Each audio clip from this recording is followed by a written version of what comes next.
Scientists are increasingly turning to fractals to understand the world around us.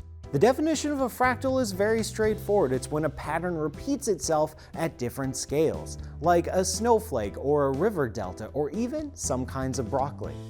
But the most interesting kinds of fractals aren't the most obvious. If you look at the population change of certain animal species from year to year, that population change itself can be a fractal. And we can recognize this because the mathematical equations that describe population changes are the exact same mathematical equations that describe fractals. So we can use this knowledge to understand how changes in the environment can impact populations.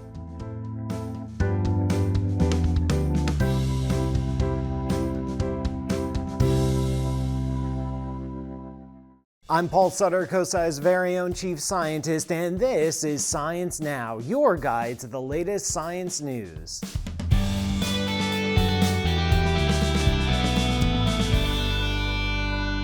Astronomers are continuing to investigate the surprising star called TRAPPIST-1, which hosts 7 Earth-sized planets in orbit around it, 3 of which are in the habitable zone, which means liquid water can potentially exist on their surfaces.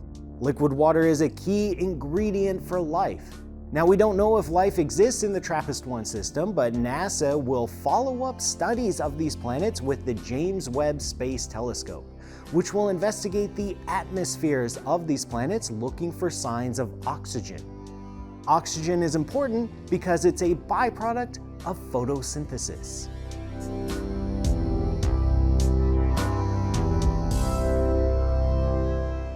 I'm Paul Sutter, COSCI's very own chief scientist, and this is Science Now, your guide to the latest science news.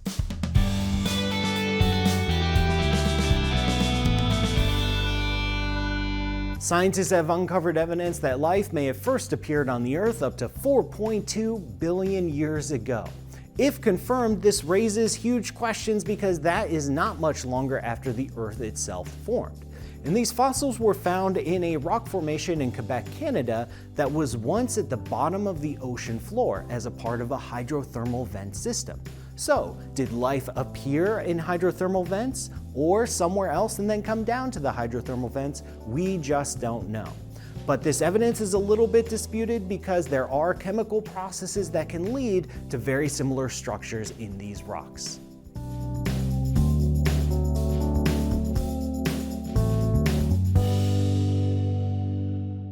I'm Paul Sutter, COSCI's very own chief scientist, and this is Science Now, your guide to the latest science news.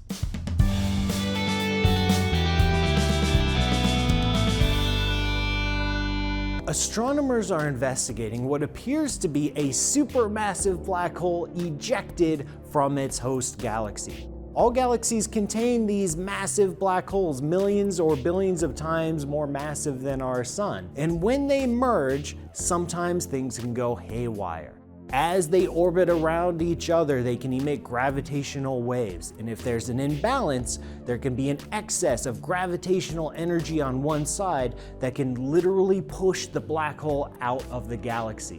The amount of energy required is about 100 million supernova all going off at the exact same time.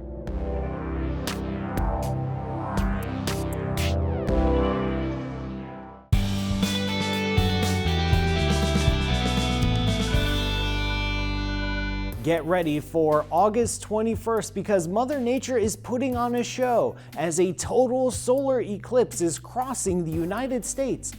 Eclipses like this are relatively rare because in order for them to happen, the sun, moon, and earth must be in a perfectly straight line, allowing the moon to cast its shadow onto the earth. From our perspective on the surface of the earth, it will look like the disk of the moon will cover the face of the sun.